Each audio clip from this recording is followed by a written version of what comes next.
Beautiful good morning class 11 biology students.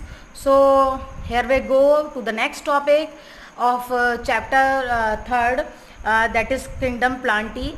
We will discuss the algae. Previously we have discussed the introduction of algae as well as the economic importance of algae. Now I am going to show you, to describe you all the classes of algae and all their features. To make this study convenient, I have drawn a chart in which I have written all the characteristics which are present in different classes of algae. So now we will start from the chlorophyceae. हम start करते हैं chlorophyceae. Chlorophyceae मैंने पहले बता दिया था, these names are given according to the pigment present in their body. So chlorophyceae is also known as the green algae. Now why it is known as the green algae? क्यों कहते हैं इसको green algae? It is known as green algae because of the pigment present in their thallus. These pigments are chlorophyll A and B. These are the main pigments which impart them green color. जो कैसा colour देते हैं उनको? Green colour देते हैं. And all you know, मैंने लिखा नहीं हैबिटाट में, ऐसे बता देती हूँ आपको. They most of these algae are fresh water in habitat. Fresh water होता है में ज़्यादातर ये एल्गी आपको देखने को मिलती हैं. Now the cell organisation, they may be unicellular, they may be colonial, they may be filamentous. Unicellular भी हो सकती हैं लाइक क्लेमाइडोमोनास, कॉलोनियल भी हो सकती है लाइक वॉल्वॉक्स, और फिलामेंटस भी हो सकती है like Ulothrix and spirogyra. Now the main feature of this class is chloroplast. It has the thallus of the chlorophyceae member have different type of chloroplast in their thallus. अलग अलग तरह के cup shaped भी होते हैं, spiral shaped भी होते हैं, फिलामेंटस शेप्ड भी होते हैं, रेटिकुलेट भी होते हैं, प्लेकॉर्ड शेप भी होते हैं. बहुत अलग अलग तरह के आपको यहाँ पर क्लोरोप्लास्ट देखने को मिलेंगे, जो एक स्पेशल फीचर है क्लोरोफाइसी मेंबर का. Next, as every organism, it may be a plant or animal, requires the stored food. हर एक को एक stored food की जरूरत होती है. So these algae have special storage bodies in their thallus which help to store their food. These are known as pyrenoids which are present in all algae. जो सारी algae में present होती है. But basically the main feature, ये जो main feature है वो chlorophyceae का है कि chlorophyceae में pyrenoids present होते हैं जो उनके food को store करते हैं. Now they have a specific cell wall arrangement. Cell wall का एक स्पेसिफिक अरेंजमेंट होता है उनमें. Inner cell wall, it means दो सेल वॉल है. इनर सेल वॉल बनी होती है सेलुलोज की and the outer cell wall is made up of pectose. It is a mixture of carbohydrate and protein, pectin protein and the cellulose is the carbohydrate. So it is a mixture of protein and carbohydrate. Now the next feature is SFM. It means storage food material. जो ये अपना food store करते हैं पायरिनोइड में, वो दो form में करते हैं.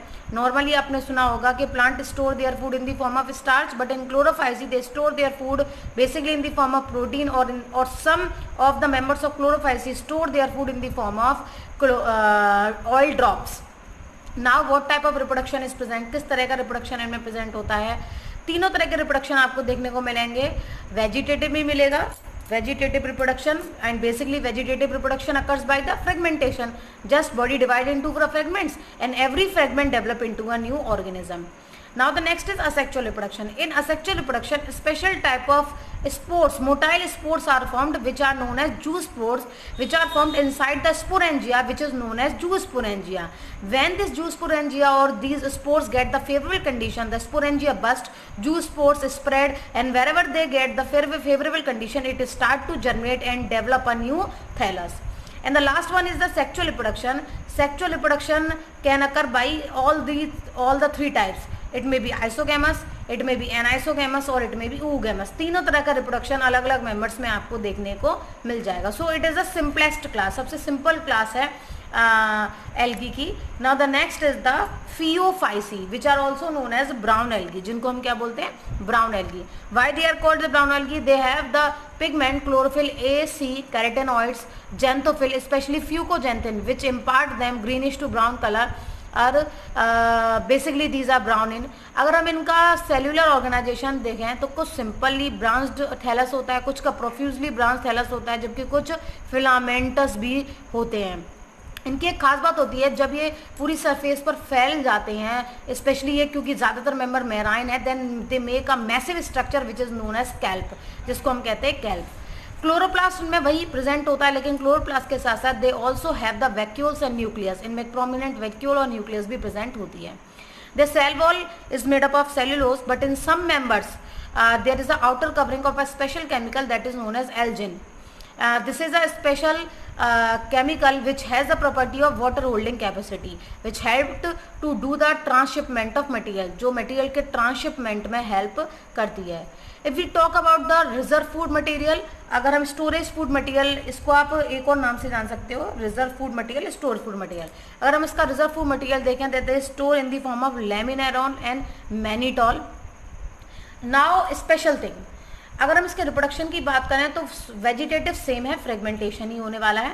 असेक्चुअल में इनमें जो जूस स्पोर्स बनते हैं वो होते हैं पियर शेप्ड, नाशपाती की तरह, जिनमें 2 फ्लैजेला निकले होते हैं, बाई फ्लैजेलेटेड होते हैं.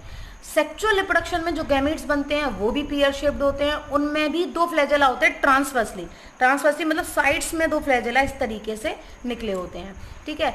और इनका जो यूनियन होता है गैमीट्स का, मतलब गैमीट्स का जो फ्यूजन होता है वो होता है वाटर में. It means water is essential for the fusion of gametes. हालांकि सबके लिए जरूरी है, लेकिन इस केस में सबसे ज़्यादा है. एक और स्पेशल फीचर इसमें देखने को मिलेगा आपको फियोफाइसी में, इनकी बॉडी में ऐसा लगता है कि इनका thallus leaf like, root like और स्टेम लाइक स्ट्रक्चर में डिवाइडेड है. तो इनकी जो रूट लाइक स्ट्रक्चर होती है उसको कहते हैं होल्ड फास्ट, इनकी जो स्टेम लाइक स्ट्रक्चर होती है उसको कहते हैं स्टाइप, और इनकी जो लीफ लाइक स्ट्रक्चर होती है थैलस में उसको कहते हैं front. If you observe the diagram of laminaria, और आप लेमिनेरिया सर्गासम का डायग्राम देखेंगे अपनी बुक में एनसीईआरटी में, तो आपको पता चलेगा कि इस तरह का होल्ड फास्ट होता है, इस तरह स्ट्रक्चर निकली होती है जिसको हम स्टाइप स्टेम कहते हैं, और कुछ इस तरह की स्ट्रक्चर होती है जो लीफ लाइक नज़र आती है. So it seems that thallus is divided into leaf like, shoot like and root like structure. Now the last class is rhodophysi. It means these are the red algae and the R phycoerythrin pigment impart them red color. और जो R phycoerythrin pigment है वो इनको red colour देता है. And these all algae are marine in nature. ये सारी की सारी एल्गी मराइन होती हैं, and specially they are found in the warm areas. जिन मराइन हैबिटाट में वार्म एरियाज होते हैं वहाँ ज़्यादा मिलती हैं. एक और ख़ास बात, and they are present in the deep of the ocean as well as on the upper portion of the ocean. So upper surface पर भी आपको रेड एल्गी देखने को मिल जाएंगी, और लोअर मोस्ट जो पार्ट होते हैं ओशन के वहाँ भी देखने को मिल जाएंगी. नॉर्मली जब भी हम किसी चीज़ को पढ़ते हैं तो आप जैसे जैसे आगे बढ़ते जाएंगे कॉम्प्लेक्सिबिलिटी बढ़ेगी, क्योंकि इनका इवोल्यूशन एक एक करके हुआ है. तो जब आप इनका सेल ऑर्गेनाइजेशन देंगे और टिपिकल हो जाएगा, इनके क्लोरोप्लास्ट और टिपिकल हो जाते हैं. सेल वॉल सिंपल सेल्यूलोज की बनी होती है. इनका जो रिजर्व फूड मटेरियल है वो एक स्पेशल कॉम्प्लेक्स स्टार्च है जिसको कहते हैं फ्लोरिडियन स्टार्च. नाउ स्पेशलिटी, अब इनकी बात करते हैं इनकी स्पेशलिटी के बारे में. जो वेजिटेटिव रिप्रोडक्शन है वो कम ही मिलता है, लेकिन एक और होता भी है जिसमें वो फ्रेगमेंटेशन ही होता है, मतलब सेम है तीनों में. असेक्चुअल रिप्रोडक्शन में जो स्पोर्स बनेंगे वो जूस स्पोर्स नहीं होंगे, वो नॉन मोटाइल होंगे. इट मीन्स वो एप्लेनोस्पोर्स होंगे. इट मीन्स ये एक ऐसी क्लास है एल्गी की जहाँ पर आपको ना तो मोटाइल स्पोर्स मिलेंगे ना आपको मोटाइल गैमीट्स मिलेंगे. It means sexual reproduction is done by the non motile spores, और वो भी एक स्ट्रक्चर में बंद होते हैं स्पोरेंजिया में. जब फेवरेबल कंडीशन आती है तो वो बस्ट होती है स्पोरेंजिया, स्पोर्स रिमूव होते हैं और फेवरेबल कंडीशन मिलते ही एक नया थैलस बना लेते हैं. अगर हम बात करें सेक्चुअल रिप्रोडक्शन की, तो उसमें जो सेक्चुअल रिप्रोडक्शन मिलता है वो होता है oogamous type of reproduction. oogamous means the male and female is different to each other. दोनों गैमीट बिल्कुल डिफरेंट हैं, एक छोटा है और एक बड़ा है, लेकिन मोटाइल नहीं है. कोई भी मोटाइल नहीं है दोनों में से. दोनों फ्यूज करते हैं और एक नया ऑर्गेनिज्म बनाते हैं. खास बात इसकी सबसे लास्ट फीचर है, सबसे लास्ट क्लास है तो सबसे ज़्यादा इवेल्यूएटेड है. तो सम मेंबर्स ऑफ रोडोफाइसी, जो कुछ मेंबर्स है रोडोफाइसी की, they have shown some post fertilisation events. उन्होंने कुछ पोस्ट फर्टिलाइजेशन इवेंट्स को भी शो किया. नॉर्मली क्या होगा, जाइगोट बनेगा, वो एक नए थैलस में डेवलप हो जाएगा. लेकिन जब हम एडवांसमेंट में जाते हैं थोड़ा आगे तो देखते हैं जाइगोट एम्ब्रियो बनाता है, फिर थोड़ी बहुत चेंजेस आते हैं उसके स्ट्रक्चर में, तब जाके एक नया ऑर्गेनिज्म बनता है. तो उसके कुछ मेंबर्स में इस तरह के फीचर्स देखने को मिले कि जाइगोट बनने के बाद कुछ पोस्ट फर्टिलाइजेशन स्ट्रक्चर्स भी बनी जो बाद में जाकर एक नए थैलस में चेंज हुई. So these are all the classes of algae. अगर आप जब इसको देखें तो take a screenshot of this chart. आप एक इस चार्ट का एक स्क्रीनशॉट ले लें. It helps to learn all the features of all classes of algae. बहुत हेल्प करेगा, जिससे आप सारी जितनी भी क्लासेस हैं एल्गी आप उनके फीचर्स को आसानी से लर्न कर पाओगे. I hope you understand this topic. Most of the time it will come in the 3 or 5 marks in the examination, and in the examination you are also having the multiple choice question MCQs. So 1 mark question can also come from this chart. So next time we are going to discuss the bryophytes. Till then, goodbye, have a beautiful day.